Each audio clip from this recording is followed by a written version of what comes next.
Hello everyone, कैसे हैं आप सभी लोग। आप लोगों का कल पेपर है पीएसएलपी का। अब मैं यहाँ पर आपको ये बताने वाला हूँ कि आपके कल के मिड सेम 2 के लिए आपका सबसे इंपॉर्टेंट टॉपिक क्या होने वाला है।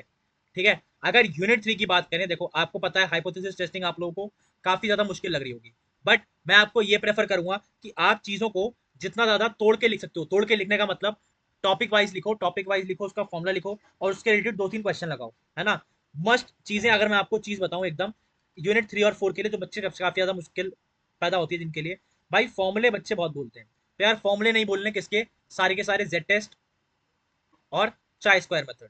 ठीक है, ये करना ही करना है। और इनमें भी मैं बताऊं, जो आप टेस्ट फॉर प्रोपोर्शन पढ़ते हो ना, ये आपके लिए काफी इंपॉर्टेंट है।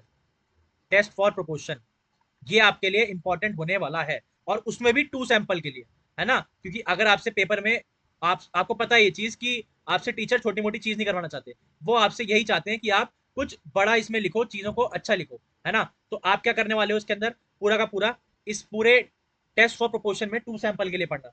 ओके, 2 सैंपल के लिए आपने टेस्ट फॉर प्रोपोर्शन पढ़ लिया, जेड टेस्ट और चाय स्क्वायर टेस्ट में। ऐसा नहीं कि मीन और वेरियंस वाला नहीं पढ़ना, मैं ये कह रहा हूँ प्रायोरिटी वाइज अगर आपको कुछ रखना है ऊपर, तो आप टेस्ट फॉर प्रोपोर्शन वाले को भी 2 सैंपल वाले को ऊपर रखना। किसके अंदर, जेड टेस्ट और चाय स्क्वायर टेस्ट के अंदर। मिड सेम 2 के लिए in my suggestion Z test और चाय स्क्वायर टेस्ट काफी है। ओके, नाउ अगर मैं बात करूं लीनियर रिग्रेशन की, ठीक है, लीनियर रिग्रेशन की, लीनियर रिग्रेशन में भी आपको क्या करना है। आपको लीनियर रिग्रेशन में, ये मैं यूनिट 3 की बात कर रहा हूँ सिर्फ स्लाइड पे। लीनियर रिग्रेशन में सबसे पहले आपको एक्सपोनेंशियल कर्व वाला पढ़ना है, ठीक है, जिसके चांसेस काफी हैं। इसके 2 केसेस होते हैं, दोनों को अच्छे से पढ़ना है। 2 केसेस, कुछ भी आ सकता है पेपर में। उसके बाद क्वाड्रेटिक वाला, क्वाड्रेटिक कर्व वाला। उसके बाद आपको लीनियर लाइन वाला पढ़ना है। तो आपको इसी सीक्वेंस में चलना है। मैं सीक्वेंस भी उसी हिसाब से बता रहा हूँ जो आपके लिए इंपॉर्टेंट है।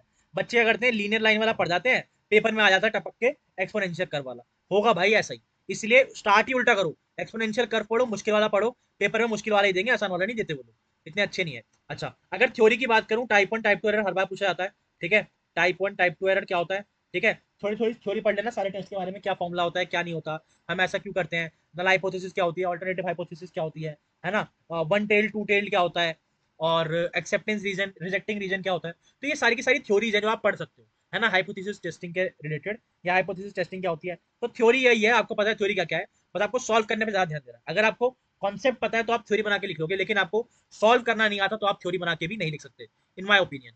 ठीक है, ये तो आपका पूरा का पूरा हो गया फॉर यूनिट 3। मिड सेम 2 में इतनी यूनिट 3 करना काफी मतलब मेरे ख्याल से इतना काफी है। ओके, नाउ यूनिट 4 की बात करें। यूनिट 4 की बात करूं तो यूनिट 4 में सबसे पहले आपको सिंप्लेक्स मेथड करना है। ठीक है, सिंप्लेक्स मेथड जो आप स्किप नहीं कर सकते, सिंप्लेक्स मेथड करना है। Then second one is transportation problem. ठीक है, ट्रांसपोर्टेशन प्रॉब्लम मैं आपसे कहूंगा सबसे पहले नॉर्थ वेस्ट कॉर्नर मेथड पढ़ो। नॉर्थ वेस्ट कॉर्नर मेथड क्यों, इजी है।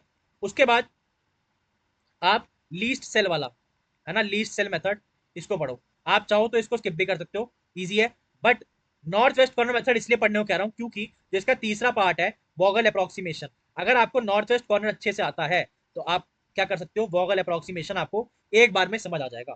तो वॉगल अप्रोक्सीमेशन क्या है, ये आपको बिना छोड़े जाना है, मतलब छोड़ना ही नहीं है इसे, क्योंकि पेपर में अगर कुछ भी मेंशन नहीं होता, ये बेसिकली बेसिक फिजिबल सॉल्यूशन निकालने के लिए होता है।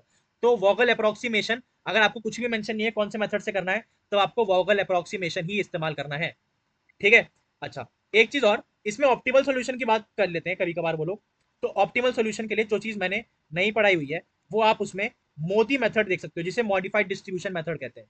ठीक है, मोदी मेथड आपको करके जाना है, ये मैंने नहीं पढ़ाया, आप इसे बाहर से चाहो तो पढ़ सकते हो। ठीक है, बट मैं कहूंगा छोड़ो मत, कर जाओ बाहर से कैसे भी मोदी मेथड कर जाओ, बाकी सारे मेथड छोड़ो, मॉडिफाइड डिस्ट्रीब्यूशन मेथड करना है। मेरी बात सुन लो बस। ठीक है, तीसरा मेथड, तीसरा जो प्रॉब्लम है वो असाइनमेंट प्रॉब्लम है। मैंने असाइनमेंट प्रॉब्लम में भी इसमें भी कोई हाथ नहीं छेड़ा है, क्योंकि आप कंफ्यूजन क्रिएट कर लोगे मिड सेम 2 में। बट इसमें मैं आपको सजेस्ट करूंगा हंगेरियन मेथड पढ़ लो बस। ठीक है, तो ये जो येलो से लिखे हैं ये आपको खुद से पढ़ने हैं, हंगेरियन मेथड और मोदी मेथड। मैं सजेस्ट करूंगा पहले हंगेरियन मेथड पढ़ना, उसके बाद मोदी मेथड, क्योंकि हंगेरियन मेथड पढ़ते ही आपको क्या हो जाएगा, एक असाइनमेंट प्रॉब्लम का क्वेश्चन हो जाएगा, और ट्रांसपोर्टेशन का आपने वोगल अप्रोक्सीमेशन तक तो पढ़ ही लिया है। उसके बाद आप क्या करना, मोदी मेथड के ऊपर आना। ठीक है, तो ये आपका कुछ सीक्वेंस रहने वाला है, पहले सिंप्लेक्स मेथड, फिर ट्रांसपोर्टेशन में north west corner method, least cell method और वोगल अप्रोक्सीमेशन। वोगल अप्रोक्सीमेशन करते ही आप हंगेरियन मेथड पे कूदना, असाइनमेंट प्रॉब्लम करना, उसके बाद आना आप optimal solution for transportation problem. इस सीक्वेंस से चलोगे तो आपका यूनिट 4 अच्छा होगा।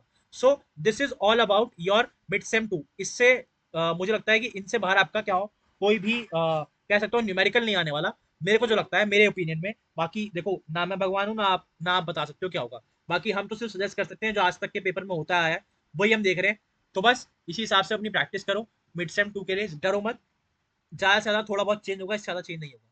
ठीक है, तब तक के लिए tata bye bye. All the best यार, अपने एग्जाम अच्छे से दो। ठीक है, ऑल द बेस्ट।